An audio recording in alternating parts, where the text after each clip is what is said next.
Hey YouTube, Ham, back at the back table here in the workshop. Been pretty busy on the road a lot and doing some other things. Fred's here. Come here, Fred. Just so you know that he's still here. There he is. There's Fred. Everybody say hi, Fred.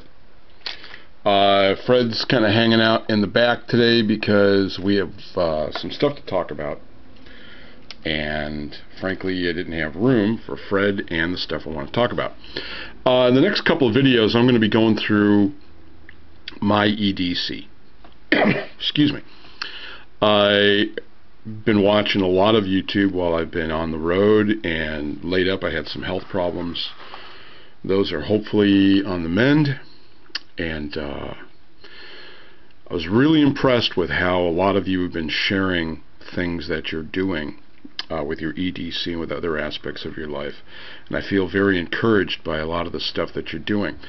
My EDC is constantly changing because I work in the street. I'm in television. I don't have a 9-to-5 office job. I don't have a 9-to-5 office type existence.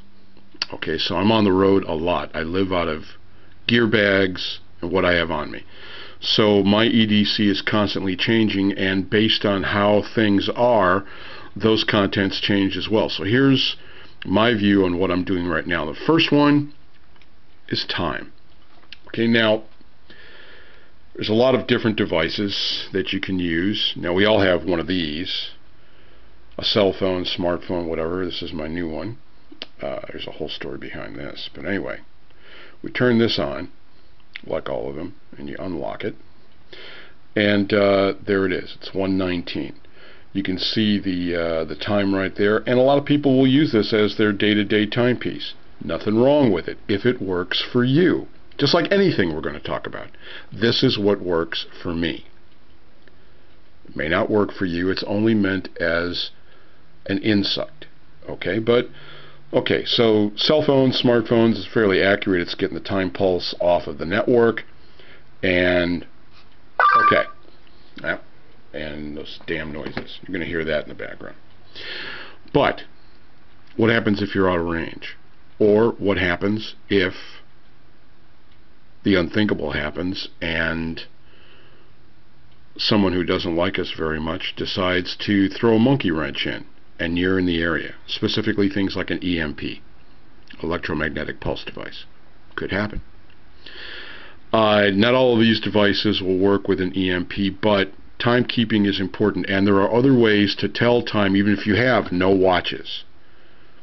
Checking the angle of the sun, relative daylight, using things that some of them are still taught in basic scouting, which are not bad to be brushed up on occasionally. But anyway, these are the timepieces I wear. I don't wear a wristwatch because I'm in and out of electronic racks all day, and frankly I rip up a watch, even a Casio G-Shock. I have a lot of wristwatches, but I just don't wear them on a day-to-day basis. What I have done is gone to either a belt watch. This is made by the Dakota Watch Company. These things are almost bulletproof. They're 100-meter water resistant. Illuminated dials. They have nice bright red map light. They have calendar function, compass, and on the back end, if you pull it off, there's a thermometer. Okay, fairly accurate.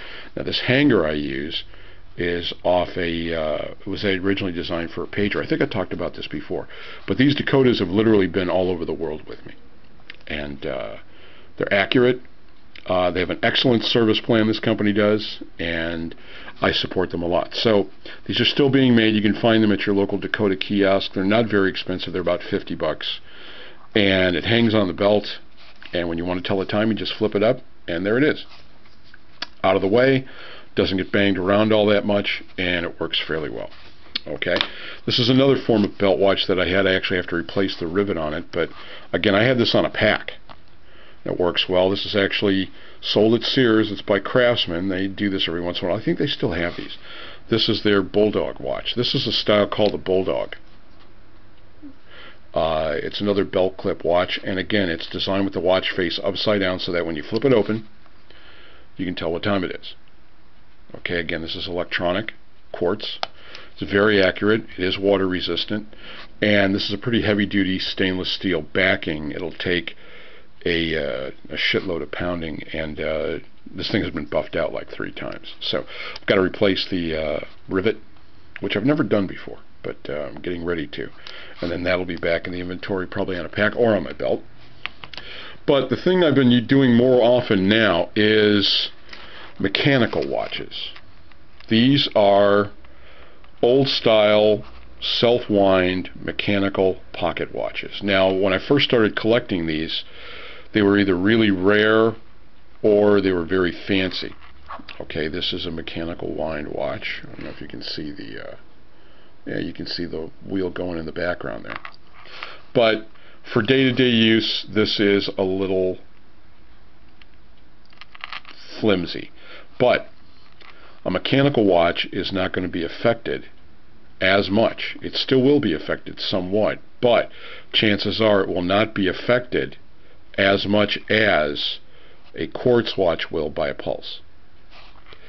So a standard wind watch is always reliable. Plus, if you're in a situation where you can't get more batteries, you still have an accurate timepiece. It just takes retraining yourself to wind the watch every day, and don't overwind it, and you keep your time fairly accurate. Now, a lot of the mechanical watches are not going to be as accurate as a quartz watch, but the amount of minutes you lose over the course of a day is relatively, or the amount of time, seconds you lose over a day is relatively small, and it's like any other mechanical device. The more regularly you use it, the more it stays in tune and stays fairly accurate. And they do make some good models. Here's one by, believe it or not, what used to be I always associated them with cigars. This is the Colibri company. They used to make cigar lighters. That's why I first heard the name. But this is another mechanical wind watch, and this is a little more heavy duty. This is water resistant up to 100 meters, and it's fairly shock proof. Now, this is a dual function. It's mechanical standard wind for the time function, but it also has a 2035 battery in it that controls the backlight. So it does have a battery in it, but that's only for the backlight, not for the timekeeping. And it does have a rotating bezel on it, so it can be used like that. But I have a little paracord lanyard I made for that, and I wear this quite often. But one of the things you can find, where is it? I'm taking this in, actually I'm going to take this in for service in a little bit. This belonged to an uncle of mine. This is an old Illinois watch company railroad watch. This is mechanical.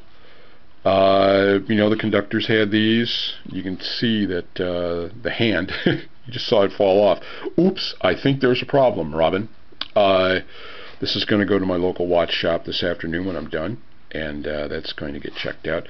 And then they make these great leather fobs that will keep it attached to you.